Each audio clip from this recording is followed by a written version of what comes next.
Matthew 21, I know a lot of y'all familiar with this, 12. Jesus entered the temple, the courts, and drove out all who were buying and selling. They were hustling in the church, in the temple. He overturned the tables of the money changers and the benches of those selling doves. They were selling all kind of stuff inside of the church. It is written, he said to them, my home will be called a house of prayer, but you are making it a den of robbers. The blind and the lame came to him at the temple, and he healed them. But when the chief priests and the teachers of the law saw the wonderful things he did, and the children shouting in the temple courts, Hosanna to the Son of David, they were indignant. Do you hear what these children are saying? They asked him. They became jealous of Jesus. But Jesus was being used by God. Jesus didn't charge nobody for them miracle versus them people charging and making exchange for money for gain. Jesus didn't gain nothing. Jesus lost everything, even his life, so that we could gain. That's why the kids were so intrigued with Jesus, because the children had the spirit of the kingdom already. They know who Jesus was in the spirit, versus all the people in the church and the Pharisees. They didn't know, because they had the spirit of the world and of the system. So disciples heard this greatly astonished. Jesus looked at them and said, with man this is impossible, but with God all things are possible. Peter answered him, we have left everything to follow you. What then will there be for us? That was Peter and them saying, man, we done left everything, man. We ain't got nothing, man. Jesus said to them, truly I tell you, at the renewal of all things, this world gonna be made over. Remember, God told Peter, the disciple, admiring the temple that was built. Jesus said, y'all admiring the wrong thing. That's gonna crumble. Everything that's been built up in the physical gonna crumble.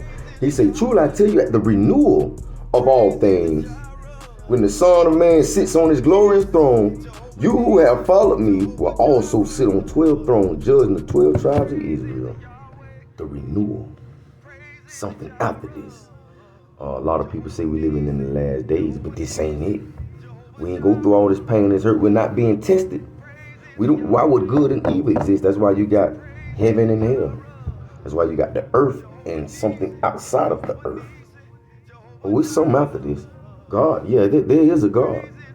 Just like the devil run around here, there is a God. Him and his angels run around too. All the good things you see, people getting healed and all, that's God. The devil come to steal and scroll, but I want to say that things gonna be renewed. All this stuff got to be shaken up, torn down again, but it's gonna be renewed. Yeah, it don't stop here.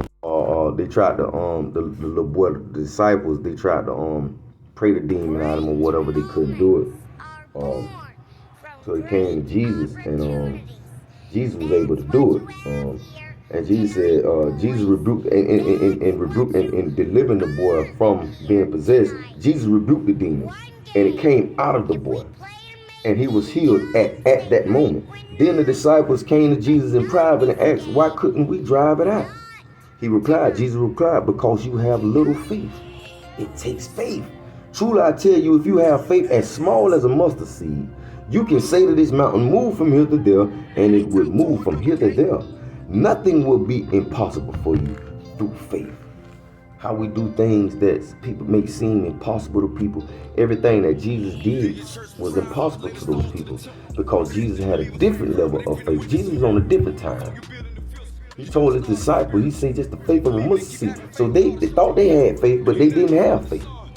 They had faith to a certain degree. They had a little faith. It was under the mustard seed.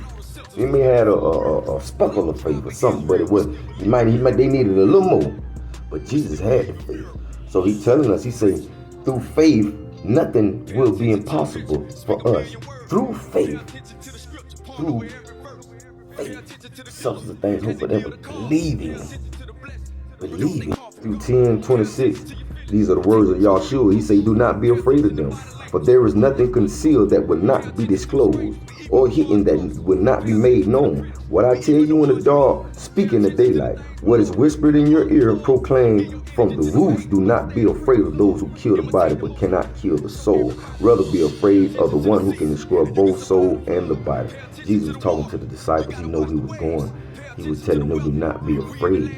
Jesus wasn't afraid. He was passing the strength on to him. He was passing the power on to him, letting him know you're going to come up against adversity. People are not going to like you for the word and the gospel and for your testimony and speaking the truth. You're going to be disliked, but you better not be afraid. People may even threaten you, but you better not be afraid. Jesus said, you see, Jesus didn't kill them by no threats of nothing. He let me know y'all do the same thing. Y'all be imitating me. Follow me. Don't be afraid. All the prophets, Joshua, Moses, God commanded. God always commanded his men and his women and his children to not be afraid. I don't know who this for. Stop being afraid. Stop being afraid to speak your testimony. Stop being afraid to speak whatever revelation or divine word that God has given you. It's for somebody. Somebody in the world need that word. Stop being afraid. You being afraid keeping somebody from being delivered. Stop being afraid, for God is not giving us the spirit of fear, but power, love, and a sound. Matthew 11:10. And Jesus said, I will send my messenger ahead of you, who will prepare your way before you. God said he will send the messenger ahead of us, who will prepare a way before us. God goes before us. Like I said, a lot of times the enemy have traps and snares and all kind of things. The enemy playing chess, especially when he knows you're trying to pursue what you're trying to do, and he got an idea of certain dates and stuff. He gonna try to beat you there to disrupt it. He come to kill, steal, and destroy. But God sending somebody up there too. Y'all remember Daniel when he say he had to fight the Prince of Persia. You know what I'm saying? God sending somebody up there. God said he will send a messenger ahead of you and will prepare your way before you. God. We don't even know what God doing up in here. Like I say, man, God on a different type of time than us. We can't think like God. God think far ahead. We only can think so far. That's why we have to have faith that God is doing things already in our future. This goes for me too, because I get caught up in it sometimes. When people may talk about me, criticize me, do things that I don't like, and it has me saying things, responding. But it goes for this goes for all of us. It says, why do you look at the speck of the sawdust in your brother's eye? How we'll look at other people.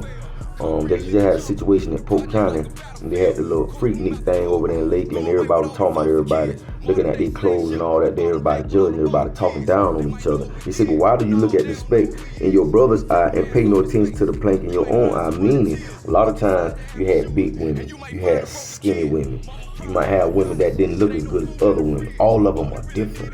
You know what I'm saying? But all of them got their flaws too. Everybody got the flaws. So God is saying, why look at your brother's flaws when you ain't even looking at your own flaws? He said, how can you say to your brother, let me take the speck out of your eye, when all the time there is a speck in your own? He said, how can you tell somebody else, oh, let me make this right and do this here, when you ain't even got yourself right? It say it calls it a hypocrite. Sometimes all of us be hypocrites. First, take the plank out of your own eye. You might say it's personal. You got to work out your own salvation. We have to get ourselves together, us versus us, and then you will see clearly remove the speck. So a lot of time, man, we judge people, man, but we don't judge ourselves. We're so quick to judge others, but we scared to look in the mirror a lot of time. Talking about faith, not worrying, not being anxious. God say trust him. God say trust him. That's faith, the substance of things hoped for, the evidence of things not seen. It says do not worry. Therefore I tell you, do not worry about your life, what you will eat or drink, or about your body, what will you wear. Is not life more than food, and the body more than clothes? Look at the birds of the air. They do not sow or reap or store away in barns, and yet the heavenly Father feeds them. Are you not much more valuable than them? Like they say, Jehovah Jireh. If he watches over every sparrow, how much more will he love you? We are humans. He gave us dominion over the animals. Adam named the animals. Certain animals we get to eat, not just to kill. So we sit higher than these animals. But God still take care of these animals even though we sit higher than them. There's some people that have more money than you that sit high up a position. But God still take care of you even though you may sit lower than them. It doesn't matter who sits the highest on the totem pole or on the food chain. God got a purpose for them all. So if God watch out for the birds, the lilies, them other people, the water, everything else in this world, you think God ain't gonna watch out for you? He say, don't worry about your tomorrow. He say, trust him and walk by faith. Ephesians